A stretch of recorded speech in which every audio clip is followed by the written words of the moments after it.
All right, Jacques Derrida. Derrida, how many people have heard of Derrida? May not know anything about him, heard of yet. He's probably the most controversial philosopher of recent years, and also hugely influential, but for many strange reasons, which we'll talk about. If you've heard the term deconstruction, this is Derrida. Generally the term, in fact invariably the term is misused, and we'll talk about that, but that idea comes from Derrida. He's been protested, he's been arrested, he's had professional and professorial groups strike against him to try and keep him from teaching or being given appointments and whatnot. So he's been controversial, and we'll talk about why that is. He was born in 1930 in Algeria. He's a Sephardic Jew, and this is very important because being a Sephardic Jew in Algeria is sort of like being a minority of a minority, because while the main population is of course Muslim, the Algeria occupied for many, many years by the French. Before Derrida was born, the French thought it would be a great idea to give French citizenship to all the Sephardic Jews in Algeria. So they became sort of French. And this sort of made, but not really French, because they're Jewish and nobody likes the Jews, right? So it was this weird position that they were placed in, where they were sort of cooperating with the occupying powers, which made them none too popular with people like the Muslim Brotherhood, who had no use for Jews anyway. But really, the French administration didn't trust them that much because A, they're from Algeria, and B, they're Jews. And so it really put them as a community in this very awkward situation. And anyway, for Derrida, this was influential on his thinking. He never claimed this, but it's perfectly clear if you read a lot of his writing. By the way, he wrote over 50 books. So he wrote a lot, and none of it is readable. And so it's even more because it's so incomprehensible at every moment. But when he was in school, once he was thrown out of school because the school had over its enrollment of Jews. It was only allowed a certain percentage of Jews, and he got kicked out. A second time he was thrown out of school because the Pétain government, the Vichy government, put in all kinds of anti-Jewish laws, which got him kicked out of school. Another time while he was in school, the French government enacted laws against the Berber language.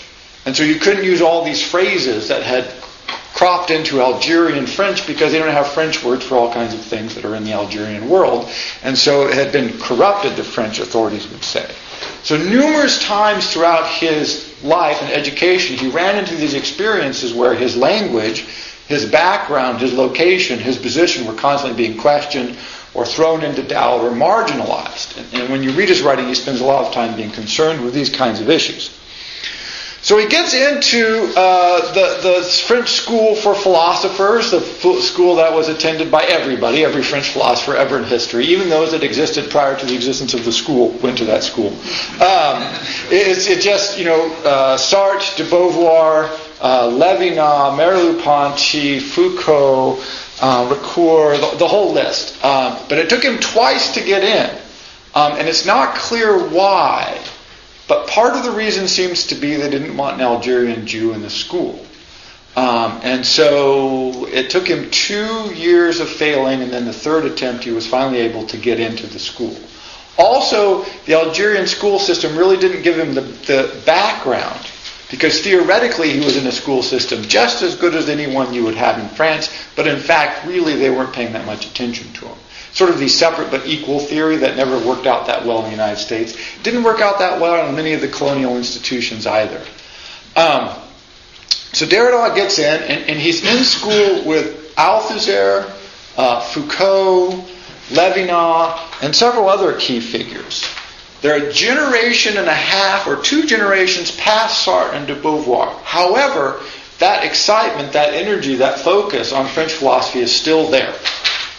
And Derrida dives in. Surprisingly, he studies Heidegger and Husserl and Hegel. He's only influenced by philosophers whose name begin with an H. But Heidegger, Husserl, and Hegel were the major impacts on his thinking. Husserl's phenomenology was the subject of his dissertation on the origins of geometry, and he talks about that at length. And then Heidegger's reading of Husserl's phenomenology was hugely influential on him. But really what he liked to do is argue that Hegel was really a phenomenologist, which makes no sense if you've read these people. But this was his central argument. And he entranced a lot of people with that. So he comes out, and this society, I'll explain this quickly as I can, a movement has taken off before he graduates or really begins working seriously. And this is called Structuralism. And the classic example of Structuralism is a guy called Ferdinand de Saussure. And he argues, he tries to scientize the social sciences. And all the social sciences pick this up very quickly. In fact, we call them social sciences because of this idea. The sciences have come into the ascendancy. Bertrand Russell, if you recall in the lecture on him, he argued that the only thing philosophy had less to do was help and explain science, because all of the intellectual rigor and all the real discoveries were going on in the sciences. So if you're in history or cultural studies or anthropology, you want to capture some of the magic of science. How do you do that? A, you rename yourself social science, which is sort of, but that's really where the name comes from. Two, you try and scientize your research.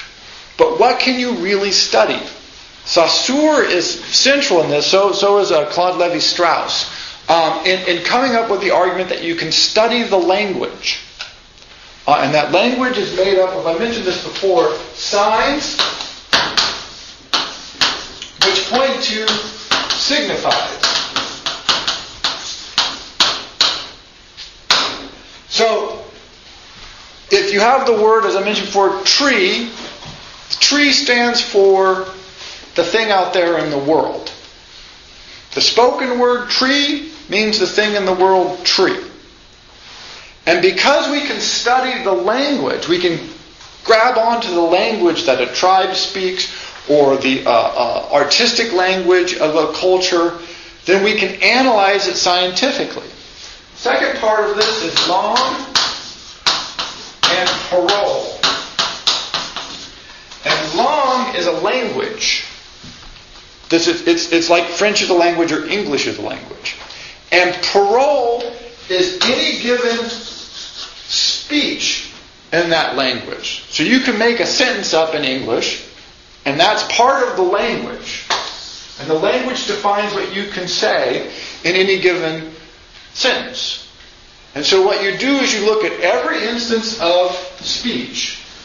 You correlate that with the thing in the world that it signifies, and this allows you to construct a science that allows you to understand language and therefore cultures and history and everything else in the world scientifically. Ha! Great. This is the structuralist attempt. It did not work out well, of course, but this is the attempt. Now, the funny thing about this, although Claude Lévi-Strauss and Ferdinand de Saussure, they did some good work, but it sort of got exaggerated and went wrong in a number of ways. Louis Althusser being the prime example for going wrong.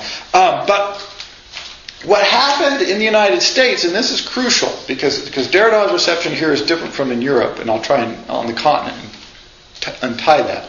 The first conference in the United States on structuralism had Derrida as a speaker.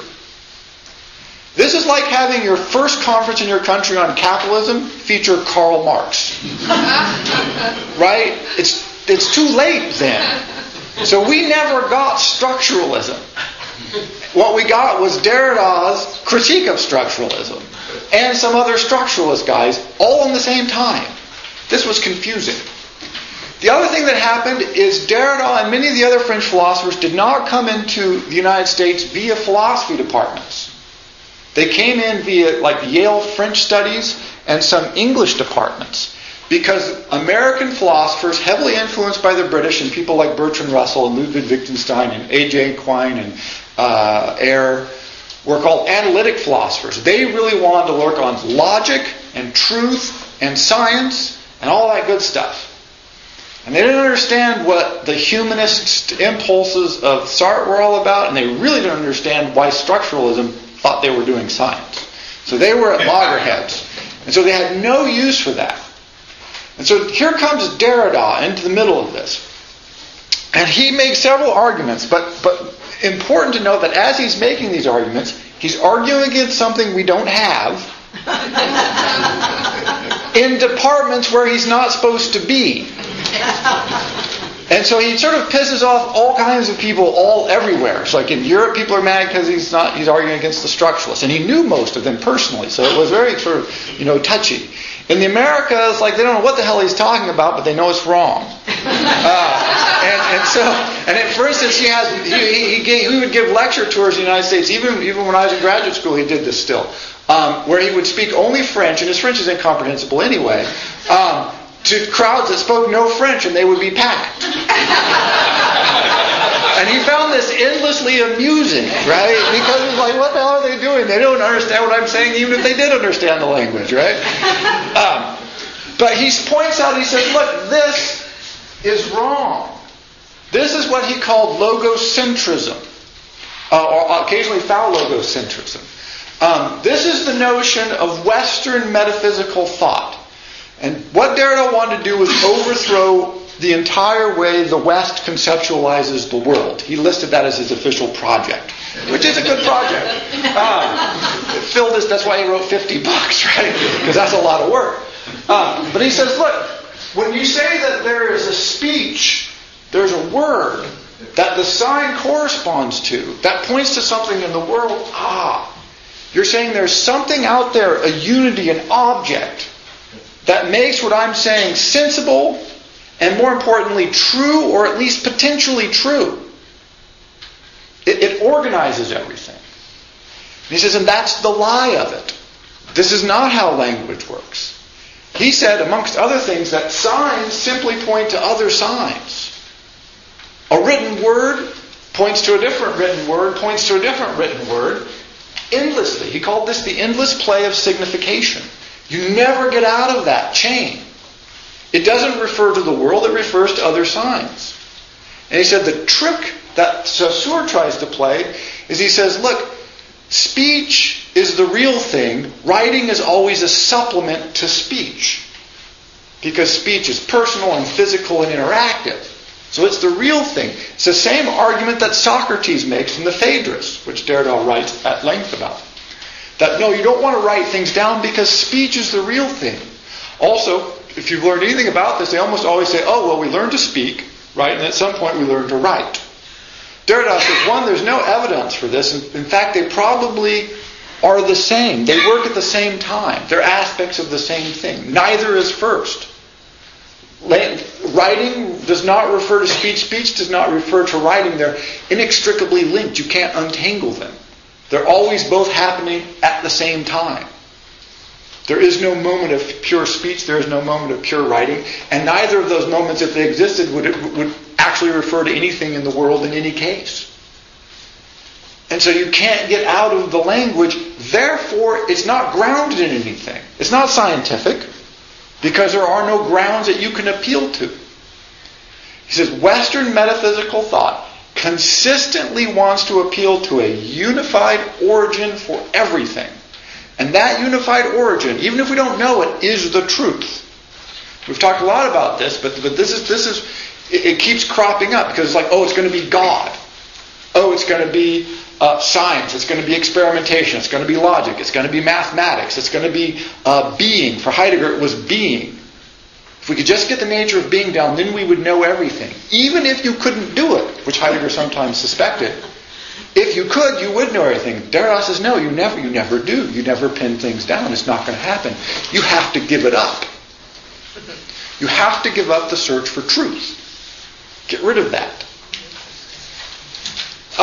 But in fact, what he argues that's logocentrism. The notion that, particularly with language, there's this unifying truth behind it. That if you read the text carefully, you'll know what it means. And it means that thing. Notice it's not that you get meaning out of the text. He was perfectly happy with that. There's a notion that there was meaning in the text that is there. It just is. And that what you're doing is reading the text to find the meaning. He says, no, you read the text and create the meaning.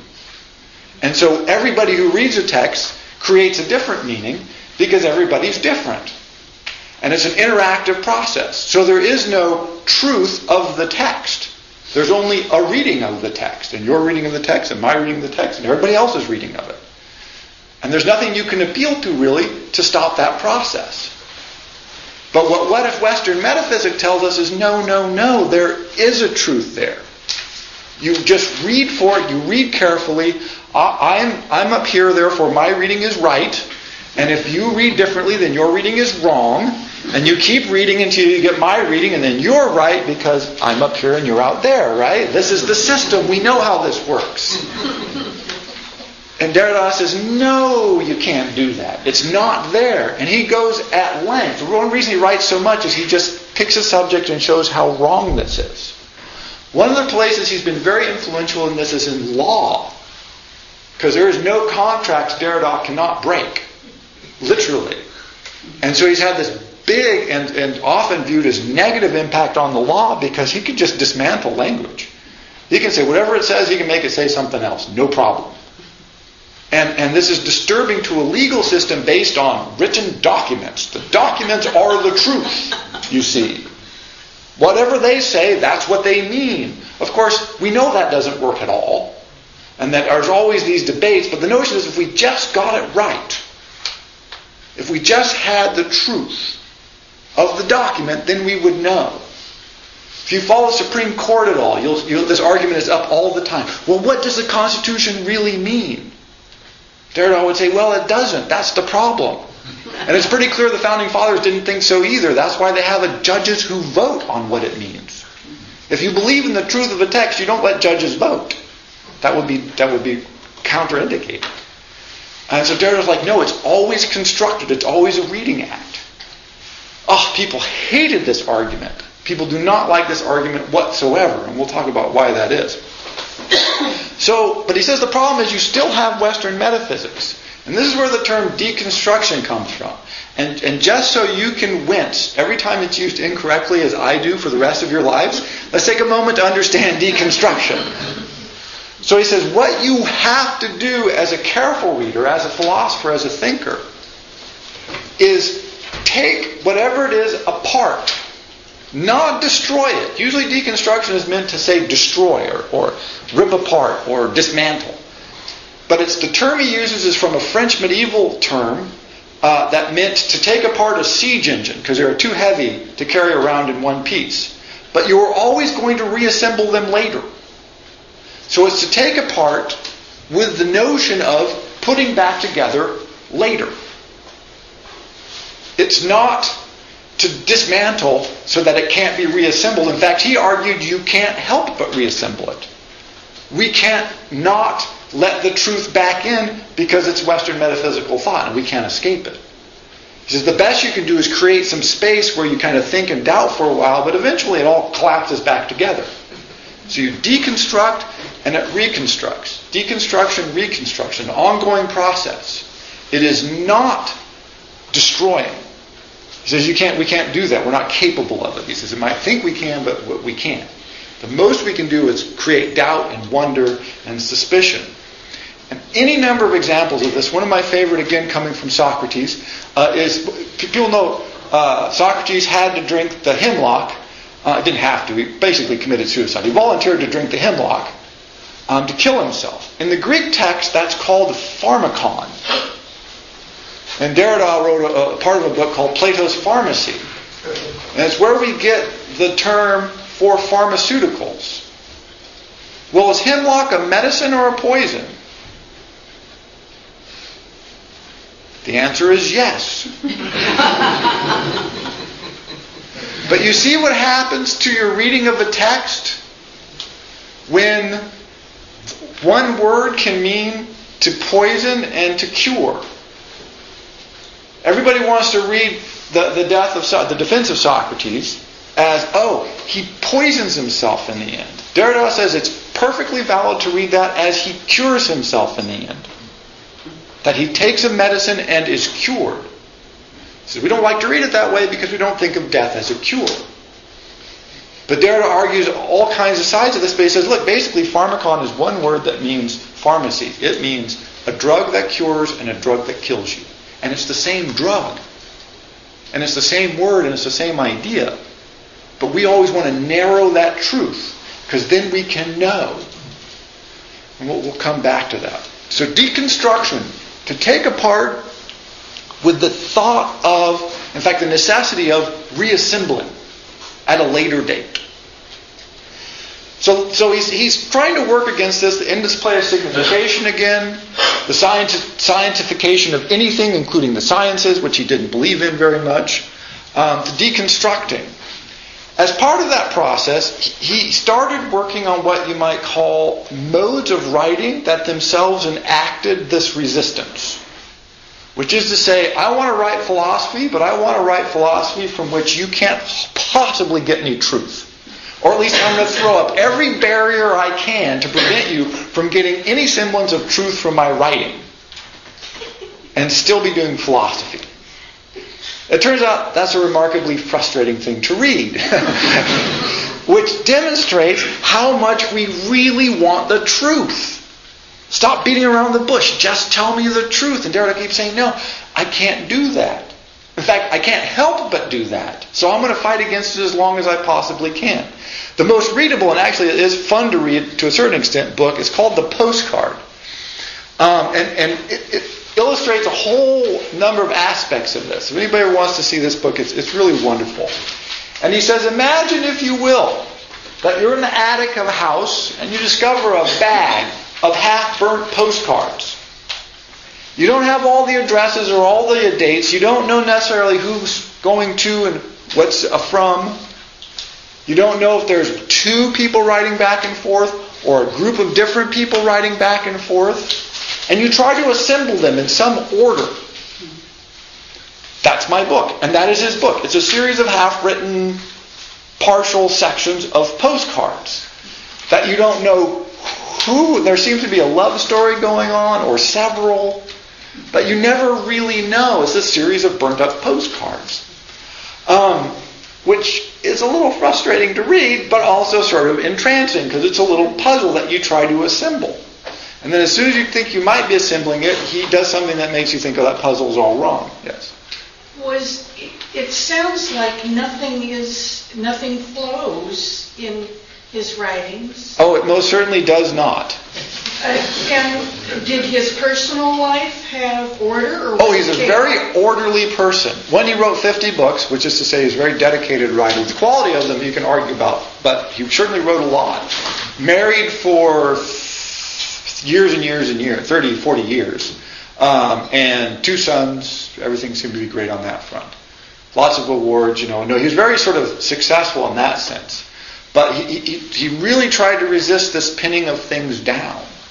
But if you read the postcard, he makes, not only does he challenge the whole notion of, I'm the author, I'm supposed to tell you something. He obscures that as much as possible.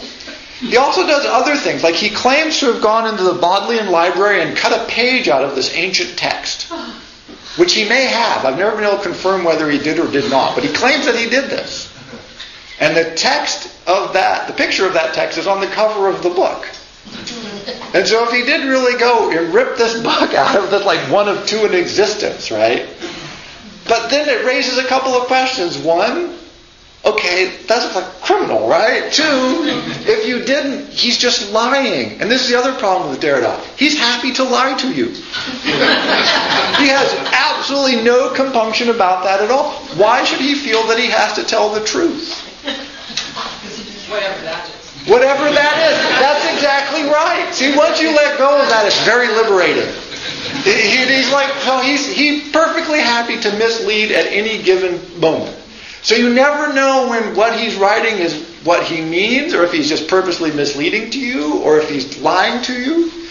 Back to the Plato's Pharmacy, and back to his reception by philosophy departments in the United States. What he does, quick note, again, the American philosophical schools went from the British ones, but we never had the British philosophical education background. So most philosophers, professional philosophers in the United States, do not speak Greek or Latin, which is rare in England, particularly at that time when Derrida was coming out. A little more common now, but still relatively rare. Very uncommon for American philosophers to actually be fluent enough in Greek and Latin to go back and read the original texts in the original languages. So one of the things Derrida likes to do is propose completely preposterous translations of Greek classics. But nobody knows. That's the key. And it drives the American philosophical establishment absolutely insane. Because they want to say that can't possibly be, but they don't know the Greek or Latin, so what the hell are they going to do? Right? So he can say anything he wants, and if you can't check, well, you don't know. But they know that he might be lying at any moment, because he lies all the time. But you never know when unless you actually check. And so this drove them crazy. Because they want to say, that's wrong. You are wrong. That's not in there. But to do that would actually take the work of knowing the language and going back and checking. And generally speaking, he was right. And he did check, and he was a much better scholar than most of the Americans who kept trying to fight with him. And this drove them absolutely nuts. And so, again, he was purposely antagonizing them, one. Two, they had built the reputation of the American philosophical departments on achievements primarily in logic and phenomenology and behaviorism of all godforsaken things, with this very firm grip on truth, very closely allied with the sciences. Because we didn't have the classical tradition that England had, nor the sort of French humanist tradition that the French had. And so our philosophy departments were floating around with identity, and they gripped onto logic and truth. That's going to be our thing. And so when Derrida comes along and says, forget all that stuff. Well, they were happy about this. And so literally almost not taught in philosophy departments in the United States during at least the first 30 years of his working life. He's picked up by English departments in a new field called critical studies, which was based on a group that he advanced very early in his group called the Tel-Quel group. But his argument was, look, literature and philosophy are not that far separated. They should get together and work. Now this really pissed the philosophers off, because now you got all these people who do literature writing philosophy texts and books and going to philosophy conferences and screwing everything up. Applying for their grants, for instance, which really upsets them. So this sort of created all this crazy patchwork stuff, and nobody knows how to pin you down. This is another thing that's important with Derrida. He had a tendency to publish 3 books at once, which he called a tripartite biblioblitz, which meant that you could never figure out what order his texts were written in, because they would come out 3 books on one day. And you could never catch up with them, right? And no scholar could have a comprehensive overview of his work, because by the time you finished one, well, he has 2 more to read, and you get through the second one, and by God, here's another 3 of his books. And so he tried to keep even people who were trying to figure out what he was doing very much at bay, to the point where for a long time he would allow no photographs of himself to be taken. Because he said, that's just another way of trying to contain him. And then at one point he said, well, forget that. And people said, well, why? And he said, because the image of my non-image is becoming my image. And so I think it's important to have an image which will upset my non-image. And then you'll have the vacancy of my image against my image, and that'll create tensions and problems. So he was just this tormentor. Yes, tormentor of other people. He, by the way, and this is another point, he thought all of this was great fun. This is another thing that upset people. He was enjoying it. If you read his books, they are, if nothing else, hilarious, particularly in French, because he has all these delayed sexual gratification jokes, premature ejaculation jokes, picking up people jokes, all worked into a Hegel critique. I don't know how he does it, but he does it, and he does it like every other paragraph. He's a genius. He has this whole book on Karl Marx called Spectres of Marx. Because Marx in the Communist Manifesto starts off, there's a spectre haunting Europe. It is the spectre of the rise of the working class. So his book on Marx is called Spectres of Marx, in which there's a spectre haunting Europe, and it's Marx. And it's written as a sort of long, shaggy dog ghost story. But it's a critique of contemporary Marxism as shaggy dog ghost story in impenetrable phenomenological language. Yeah, and so you never know when he's just messing around or when he's actually telling the truth. Did he really rip a page out of a 13th century manuscript from the Bodleian Library in Oxford? He claims to have, but I don't know. He also wrote a big book of art reviews. Like, if you went to a library and they have or a library museum and they have little signs underneath all the pictures. He did one of those for blind people, so that if you went to this for all the pictures for blind people, but he wasn't going to talk about the pictures because they couldn't see them and it would be pointless. So he calls it the Museum for the Blind. Yeah. So he'd love to do this kind of thing. So Derrida was having fun. And you have to remember this when you read him. Because we want our philosophers to be serious. Think Wittgenstein. Oh, hopelessly serious guy. I mean, you just want to get Wittgenstein drunk all the time. Because he was just really wound tight. But see, Derrida, not that way. He was having a great time. Another example of this is he wrote The University in the Eyes of Its Pupils. Another always playing with languages. But he was invited as the president's lecturer at Cornell University, and there was a big controversy about this because the Cornell University faculty members did not like him. So a group of them got him invited, another group didn't want him to be there anyway. So he gives the lecture. So there you are, you're at the president's there, the people, very prestigious American university. And he talks about there's a bridge at Cornell that students have a tendency to throw themselves off of. So much so that they put out nets so that when they jump, they don't die. Right? And so this is the subject he chooses for his lecture. Why would you put up nets? Right? And so, of course, no one is happy except for him because he thinks this is hilarious.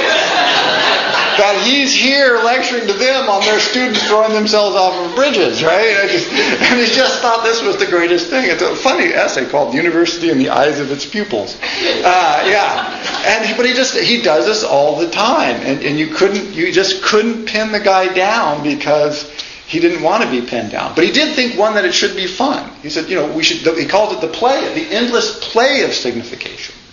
In fact, there's a great essay, I can't remember who wrote it, where they just took all the language from Heidegger, which is in German, so it sounds more serious anyway, but all of his, Aufhebung, all these very serious German words, work and focus and pragmatism, and he translated them into play and freedom and dissonance and just joie de vivre, right? It's over everything. All his terms are overflowing with happiness and joy, and sort of the ineffability of life that overruns any attempt at categorization or unification. That's what he was really against. He thought there were better things that we could go for.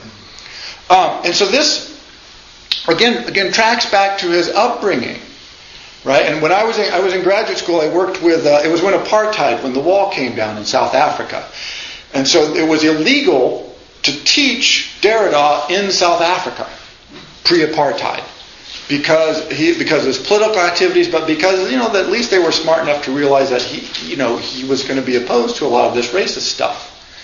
And so a group of South African professors, black professors, came to Indiana University, and one of them got teamed up with me, and I was supposed to teach him Derrida, teach him post-structuralism. I'm like, okay. So we went to the coffee shop and we would chat. So this goes on for 3 weeks, where I'm talking to I don't know where this guy was from. But, he didn't have my background. Let's just put it that way. He's from out in the middle of no place in South Africa. No real university education. But they're trying to accelerate him because, the population is 80% black and almost none of them have ever been to college. And now they want to go. So they want some black professors, right? Great. So we're going back and forth. He's asking me questions. We're making no headway. And he's trying to read Derrida, and I'm like, yeah, it's confusing and awkward, and we'll go on. And finally, I just say, okay, look, here's the deal. And later I found a passage where Derrida puts this nearly as explicitly. I said, how do you impose apartheid in South Africa? Impose apartheid in South Africa. You impose it by saying, you're black, you're Indian, you're white. What Derrida wants to do is preclude the possibility of saying, you're black, you're brown, you're Indian, you're white. You can't say that. It's an impossible distinction to make. He wants to fight against any ability to make those distinctions because they don't exist. That's basically his argument. In the real world, they don't exist. We have this problem in the United States. We call them African Americans. What the hell does that mean? Right? How black do you have to be black? How white do you have to be white? There are almost no people in the United States of pure African origin unless they came over, last weekend. That's why African Americans are also very light-skinned compared to most Africans from Africa. Right? But even in Africa, the racial tone of skin varies dramatically. So how do we know someone's African American? Well, we know. Right? That knowing, that very deep metaphysical knowledge that is grounded on a falsehood, and yet we feel it very strongly, and it allows us to say things like, you're black and you're not. That's the kind of thing he was very against. It's the kind of thing that allowed people to tell him that you're a Jew, you can't go to this school. Or you're a French, therefore we're going to blow you up. Or you speak French and go to our universities, but really you're Algerian, so we hate you anyway. Right? That capacity to categorize and make uniform categories out of diverse and discursive nature, this is the project that he most strongly wanted to oppose. So, that was the clearest headway I made in that argument, is to say this is part of the project, not all of it, but a big part of it. If I can't say you're black, I can't then force you to do anything. It's only if I can make a category and make you conform to it. Remember back to the Russell lecture. This is how his foundations of mathematics fell apart. It's because he could never control the classes. And when the proof comes for the incompleteness of mathematics, the proof is there is no class which can define all of the things within it. That class doesn't exist. It's too discursive. And so even in the most rational, logical world of mathematical logic, it doesn't work. And yet we use it. And yet we fall for it. And this is what Derrida said, we inevitably will. Another section, he refers to the truth as a bad check. We write it even though the money's not in the bank, hoping that by the time someone gets around to cashing it, the money will be in the bank. But they never cash it until they've written another bad check. And so what happens is all these bad checks just float around. And as long as no one tries to get all the truth at once, then we don't realize that there's virtually no money backing it up. Right? Sort of the big collapse of our housing market, right? As long as everyone believes. But as soon as you check, it turns out not to be so good. So this has led to a whole bunch of problems in his reception. On one hand, conservatives, what could come to be called academic conservatives, academic philosophers, have resisted Derrida because they say he undermines the truth. This is sort of not really all that accurate. What he says is that we should fight against the truth, but it's not going to work. The best we can do is temporarily suspend it. What he argues is that, look, what we need to do is constantly reread the classics. Rousseau, Socrates, Hegel, Husserl. If you look at his works, they're all major philosophical literary figures from history. He was not trying to what they call destroy the canon. Get rid of all the major thinkers. Prove that they're all wrong. This wasn't his project. He spent years studying all of them and writing about them. What he did say is what we think we know about them might be wrong. See, this they hated. And then they would say, well, tell us what they do mean. He'd say, no, all I'm saying is what we think we know might be wrong. That's all I'm going to claim. And what most they want to do is say, no, we know what Socrates means. Well, why do we know what Socrates means? Did you read it in the Greek original? Because I read it in the Greek original, at least I claim to have, and this is what I think it means. And you don't like what I'm telling you I might mean, although I could be lying. But you don't have any means of disproving me. And so what you have is an environment in which a lot of mainline thinkers, academics, don't want to go back and reread the classics because it's too time-consuming. It takes too much work. In fact, when I was working on Derrida in my dissertation, he put out the book Spectres of Marx, but it hadn't been translated into English yet. It was in French. And so I set about translating it in English for my own uses in my dissertation.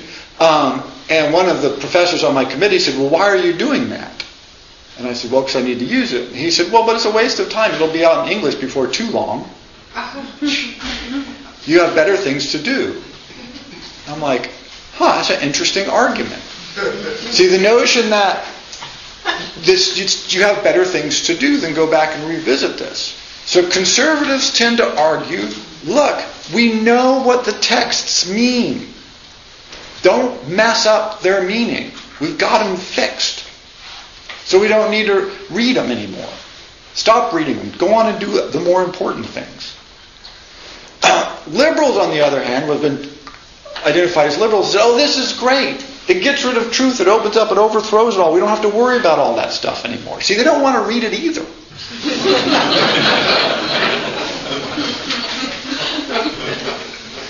And so these big battles went on, and at the same time, you had people saying, no, we've got to keep the canon because we know what it means, and the other people saying, we don't have to read anything. Everything's equally valuable. Read whatever you want. And it's a big argument.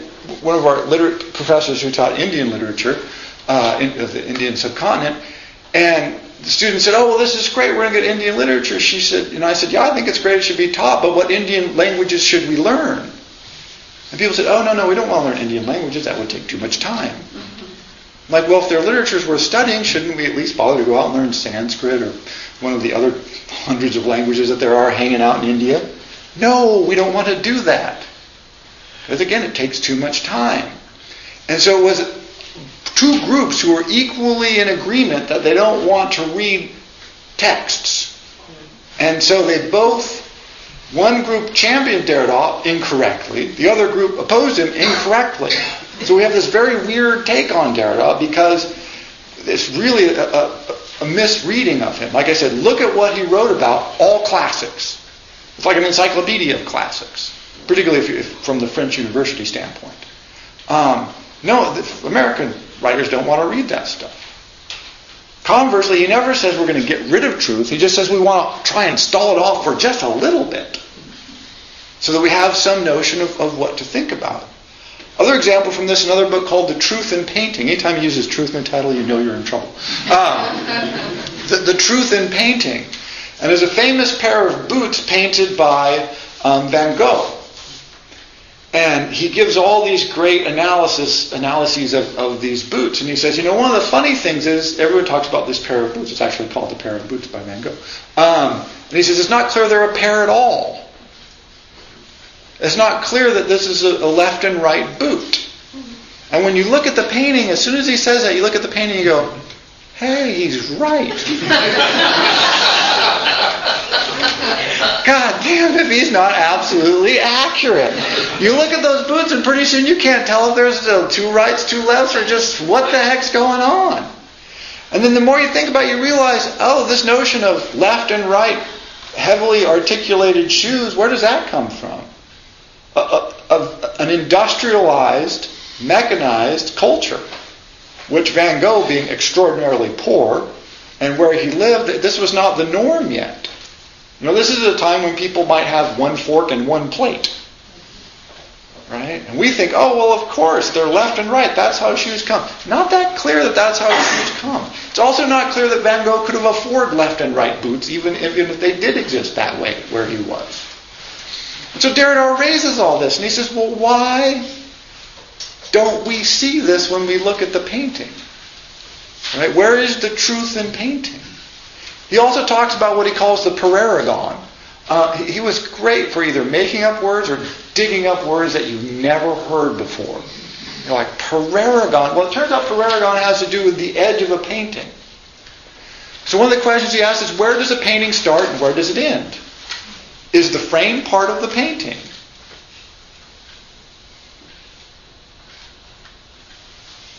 Right? I mean, that's because it certainly influences how we see the painting. But is it part of the painting? Okay, if it's not part of the painting, then where's the painting? Is it the thing just inside of the frame? But what if we just keep shrinking the frame down? Right? Well, then that's certainly not the painting. So the painting must be where the frame starts. But what about all the paintings that weren't framed? Let's take those frames off. Why don't we take the frames off of paintings? Because then they would just be sort of hanging there. And he points out, then the frame would be the museum. And that's just baffling. We don't want the frame of the painting to be the museum. So where's the truth? He says, so he ends up convincing you, again, he's always very convincing until about a week later, and you're like, what? But he ends up pretty convincing you that, look, if we could find out where the hell the painting was, that would be a good start for figuring out what the truth of it was. But the more you think about where it is actually, where does it start, where does it end, what is the actual part of the painting, the more trouble you get in. And this is what he's a master at, is just unraveling these things and leaving you out there going, huh. And what you realize after reading a lot of them is that we end up, a la Deconstruction, is filling in the truth. He's not far from William James in this, that our minds fill in all the gray areas through habit, through assumption, through acculturation. Anytime we're faced with something like two boots, we go, that's a pair. We just know they're a pair. Until someone like him comes along and says, I don't know if that's a pair. He doesn't say they aren't a pair, because that would be a declarative statement, which he's not going to make. But he says, I don't think that might not be a pair.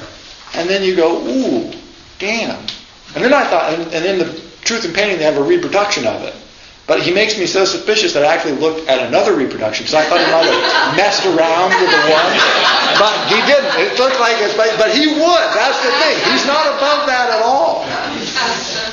And so he says all of these assumptions, for instance, the assumptions that writers are telling us the truth, or at least trying. Right? We have this notion that you're supposed to believe what you write. That's where good writing comes from, right? Write what you know, write it true. There's like, nah, not so much. Right? But if we get rid of that assumption, he calls this the death of the author.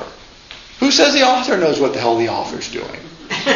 If the author does, why should we believe him or her? But even if the author does, that might not be what you receive. Oh, that's right. So, and that's all right. And haven't you ever read a book, maybe, when you're young and then you're a little older, you read the book again, you're like, oh my God, it's a totally different book.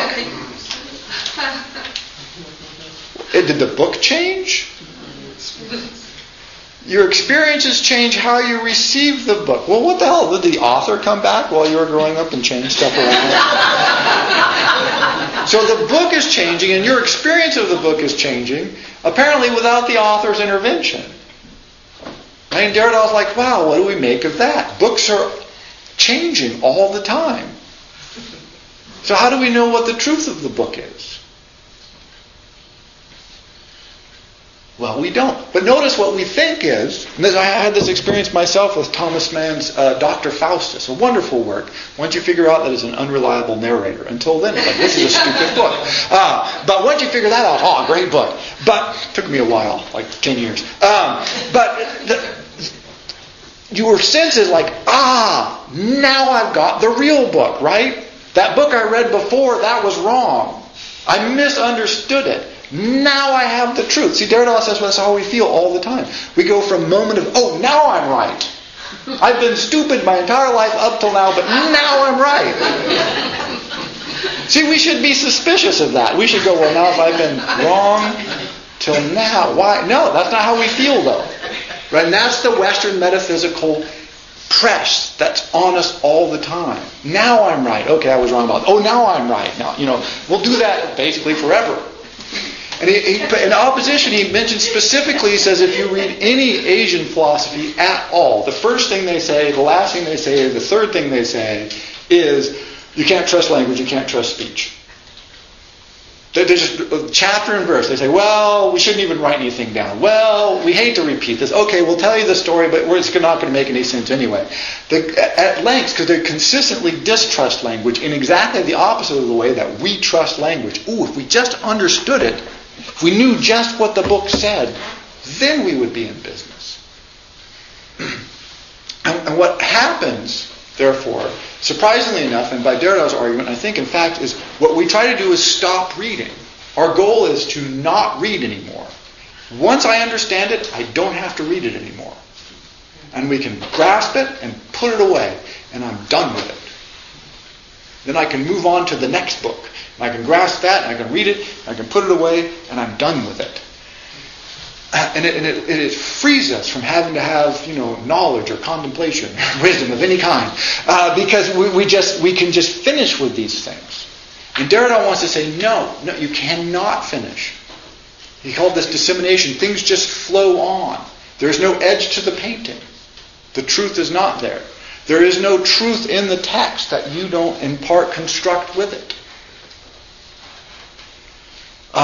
Finally, and surprisingly, again, so hugely controversial, and one of the main accusations of him in the United States at least has been that, well, this defeats all politics.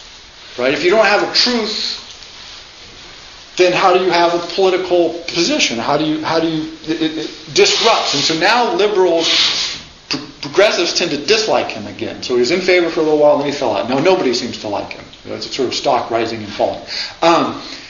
But at the same time, of his 50 books, probably 15 of them are directly political. Like Spectres of Marx is a book on Marxism and politics in continental Europe.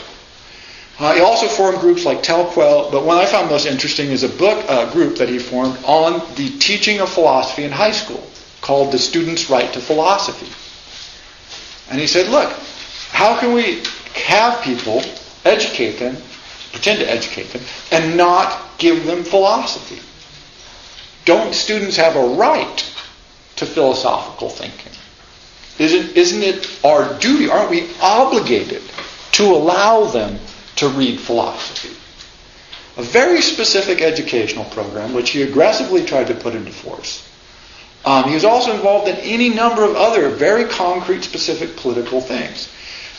The difference with him and what we tend to dislike about it in the country generally is the notion of, I want to be right. My political position is right, your political position is wrong.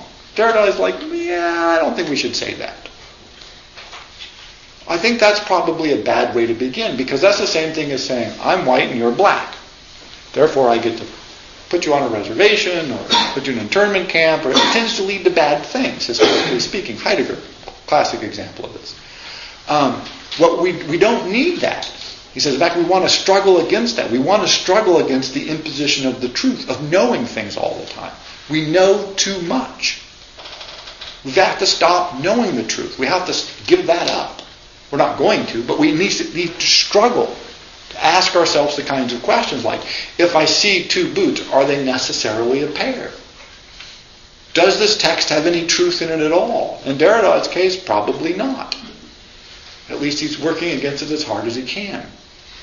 Another famous example from this, again, one of his earlier works, his most famous work, by the way, is called Of Grammatology.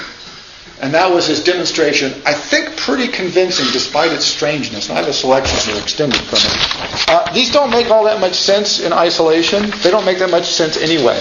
But it was just to give you a taste of the quality of his writing. But in Of Grammatology, he shows pretty convincingly that writing and speech probably evolved at the exact same time. That this notion that we spoke for millions of years or 100,000 years or whatever, and then at some point developed writing, Derrida doesn't believe that at all, and he makes a pretty damn good argument for it. So it's a very famous text for that. At the same time, of course, again, he puts out 3 books at once every once in a while. He put out a text called Glah, which I have excised one from here, which is on Hegel. And where it says Glah 43a, that means page 43a. Because in the book itself, and he did this in more than one book, you have text here, and you have text here. And it's not clear what, if any, relationship the two sets of text have. So you don't even know what book you're reading when you read Glah. And a lot of the sections don't really make that much sense as far as being connected to each other. And so it's sort of more like a cut out bunch of anecdotes run in 2 columns that may or may not have anything to do with each other. And so again, he's always working to disrupt our notion of, well, what is a book? What is thinking? What is a painting? What are a pair of boots? How does any of this relate to each other? But always for the purpose, and this is where you can get back to some of the things that he was focused on and really was intent about. He wants us to think. And he says the problem is we react to anything like a book or a text or a painting by knowing it. We know what a painting is. Wrong. We know what a book is. Wrong. We know what boots are. No. We know what Socrates means. No, we don't. We shouldn't. And his example from the postcard, the picture that he may or may not have cut out of the book in the Bodleian Library, it's an amazing picture actually, it's a medieval picture, I think 13th century, of Plato standing behind Socrates while Socrates writes. In philosophical history, the notion is, well, not the notion, it's pretty well established that Plato did all the writing and Socrates says you should never write. But it's not clear what happened with this medieval illuminator. Did he just get the names wrong? Right? But anyway, that's what it is. And he says, that's it, right? Socrates really did all the writing. He was like Plato's secretary, right?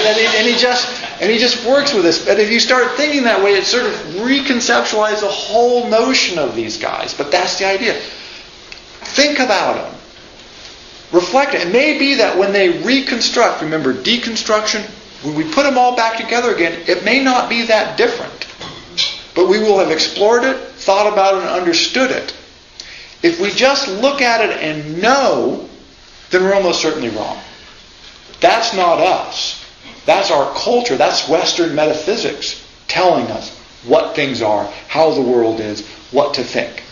And if you read Derrida and look at his work, that's what he fought against, basically on every page with every argument. So, Jacques Derrida, there you go.